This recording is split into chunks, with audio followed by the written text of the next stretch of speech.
নমস্কার বন্ধুরা, latest defence news YouTube চ্যানেলে আমি ঈশানু আপনাদের সবাইকে স্বাগত জানাই। ভারত এবং চীনের মধ্যে যখন স্ট্যান্ড অফ হয়েছিল তখন আপনারা এরকম ছবি ভিডিও দেখে থাকবেন যেখানে ভারতের ট্যাঙ্ক এবং চীনের ট্যাঙ্ক একে অপরের সামনাসামনি দাঁড়িয়ে আছে।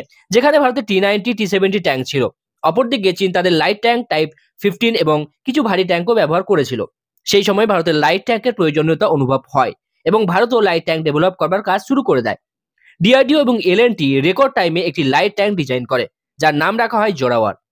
এই ট্যাঙ্কের কিছু পার্টস বাইরের দেশ থেকে আমদানি করা হচ্ছে, বলতে পারেন ম্যাচুয়ার টেকনোলজি এই ট্যাঙ্কে লাগানো হয়েছে।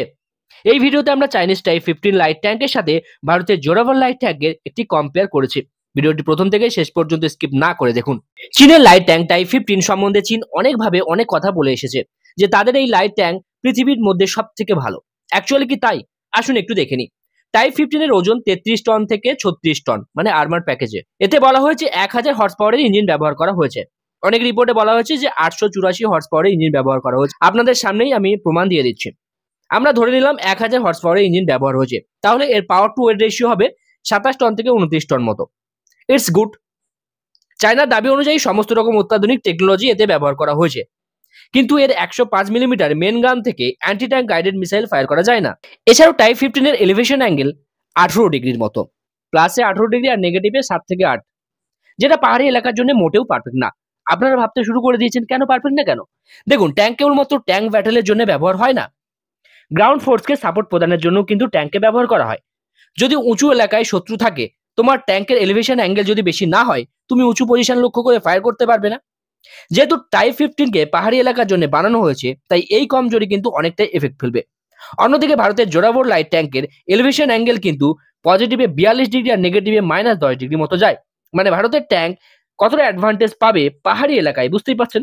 তার উপর জোরাওয়ার লাইট ট্যাঙ্কের ওজন 25 টন, power to weight ratio 40 per ton যদি 1000 হর্স পাওয়ারের ইঞ্জিন ধরা হয়।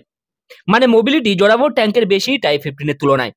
জোরাওয়ার ট্যাঙ্ক তার মেন গান থেকে অ্যান্টি ট্যাঙ্ক মিসাইল ফায়ার করতে পারে, সেখানে কিন্তু টাইপ 15 পারে না।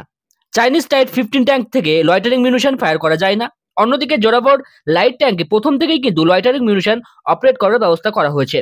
টাইপ 15 ট্যাঙ্কের আর্মার জোরাওয়ার ট্যাঙ্ক থেকে বেশি ভালো, কিন্তু মনে রাখতে হবে বর্তমান সময়ে এমন কোনো ট্যাঙ্কের আর্মার নেই যা অ্যান্টি ট্যাঙ্ক গাইডেড মিসাইলের হাত থেকে বাঁচতে পারে।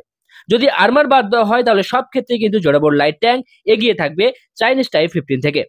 তাছাড়াও আপনারা এই ভিডিওটি দেখেন টাইপ 15 এর ফায়ার, যেখানে ফায়ার করার সময় টাইপ 15 এর রিকয়েল কেমন হচ্ছে, আর এদিকে জোরাওয়ার ট্যাঙ্কের ফায়ার করা দেখুন এবং তার রিকয়েলটাও দেখুন। এটা দেখার কারণ দুটি ট্যাঙ্কের স্টেবিলিটি কেমন সেটাই দেখার। যে ট্যাঙ্কের স্টেবিলিটি ভালো সেই ট্যাঙ্কের টার্গেটে ভালোভাবে হিট করার প্রবণতা থাকে। চায়নার কাছে অ্যাডভান্টেজ এটাই যে চীন অলরেডি টাইপ 15 এর 300+ ট্যাঙ্ক এন্টার করে নিয়েছে নিজেদের সেনাতে। অন্যদিকে জোরাওয়ার ট্যাঙ্কের একটি মাত্র প্রোটোটাইপ তৈরি হয়েছে, এখনো ইন্ডিয়ান আর্মি টেস্টও শুরু করেনি, খুব শীঘ্রই টেস্ট শুরু হবে। ভারতীয় সেনাতে এই ট্যাঙ্ক যুক্ত হওয়ার পর ডেফিনেটলি হিল এরিয়াতে ভারত ডমিনেট করবে। তো এই ছিল আজকের ভিডিওটি যদি ভালো লেগে থাকে অবশ্যই লাইক করবেন, বন্ধুদের সাথে শেয়ার করবেন।